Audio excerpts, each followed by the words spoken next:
La tierra de Italia se estremecía bajo el avance del cartaginés.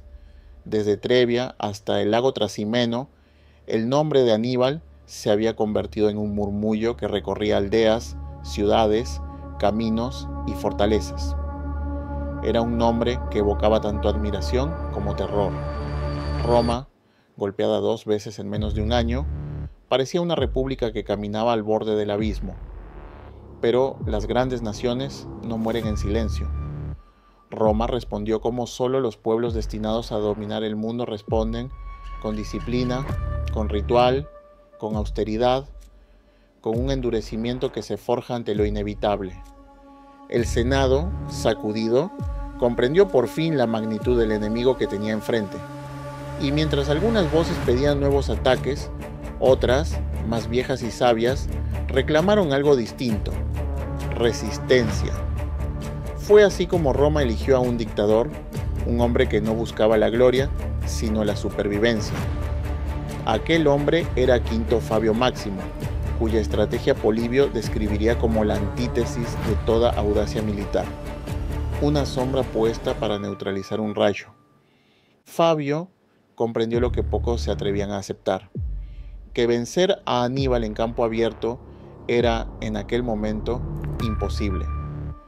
La genialidad cartaginesa no residía solo en el combate, sino en su capacidad de leer la voluntad de los hombres antes de que ellos mismos la entendieran. Fabio sabía que enfrentarlo frontalmente significaría otra catástrofe. Por eso decidió una guerra de desgaste, la única que podía salvar a Roma.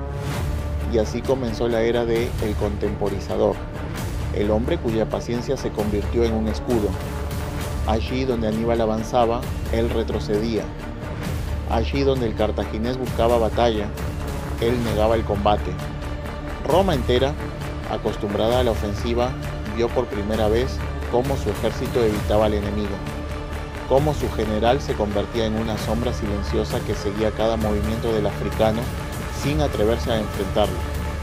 Fabio destruyó cosechas, bloqueó caminos, impidió que Aníbal obtuviera víveres.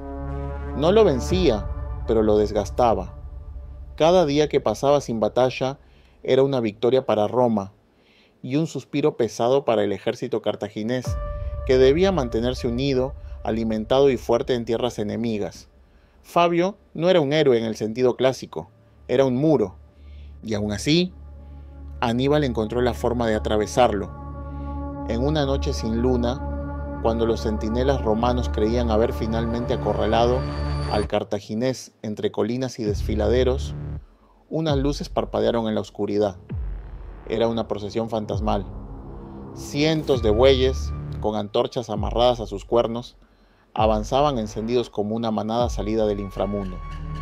Era una trampa, una ilusión cuidadosamente construida para engañar al enemigo. Los romanos, confundidos, creyeron ver un ejército en retirada, y en su desconcierto, abrieron paso donde no debían. Aníbal escapó entre las sombras que había creado él mismo. Un estratega contra un estratega, una mente contra otra. La guerra se había elevado a un plano en el que la fuerza importaba menos que la inteligencia.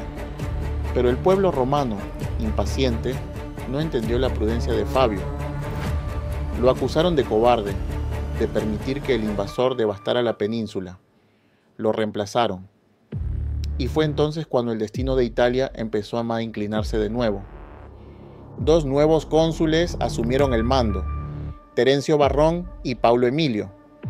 Uno representaba la impulsividad, la ambición política, la voz que clamaba por una victoria decisiva.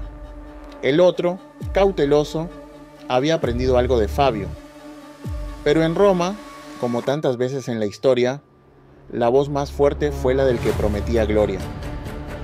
Mientras tanto, Aníbal se movía por la tierra itálica con la libertad de quien sabe que su enemigo duda.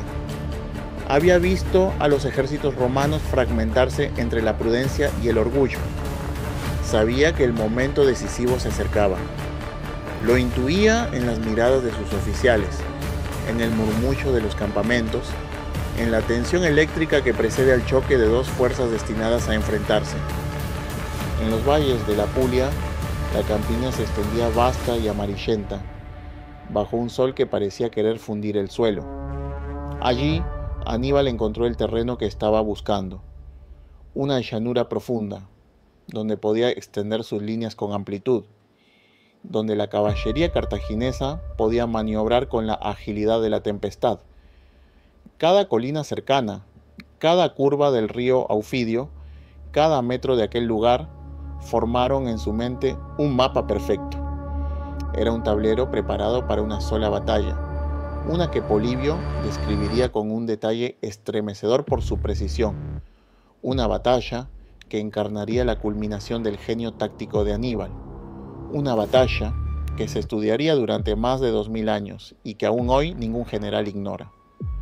Los romanos, confiados en su número, marcharon hacia él. Creían tener ventaja, casi el doble de infantería, disciplina inquebrantable, un deseo ardiente de recuperar el honor. Pero Aníbal sabía algo que Roma no comprendía. Los números no siempre deciden una guerra. El pensamiento sí. A medida que las legiones descendían hacia la llanura de Canas, la atmósfera parecía espesarse. Aquel era el punto en el que la historia contuvo la respiración, porque todos los caminos recorridos, todas las muertes soportadas, todas las decisiones tomaban forma en aquel valle ardiente. Aníbal observó el horizonte. Allí, donde la tierra temblaba bajo el paso de decenas de miles de hombres, él, un general extranjero, un intruso en la península itálica, se preparaba para dar su mayor lección al mundo. La antesala de Canas había terminado. El destino estaba listo. La guerra también. Y la sombra de Fabio, con toda su paciencia, con toda su prudencia, con toda su resistencia, no había logrado detener lo que estaba por desplegarse.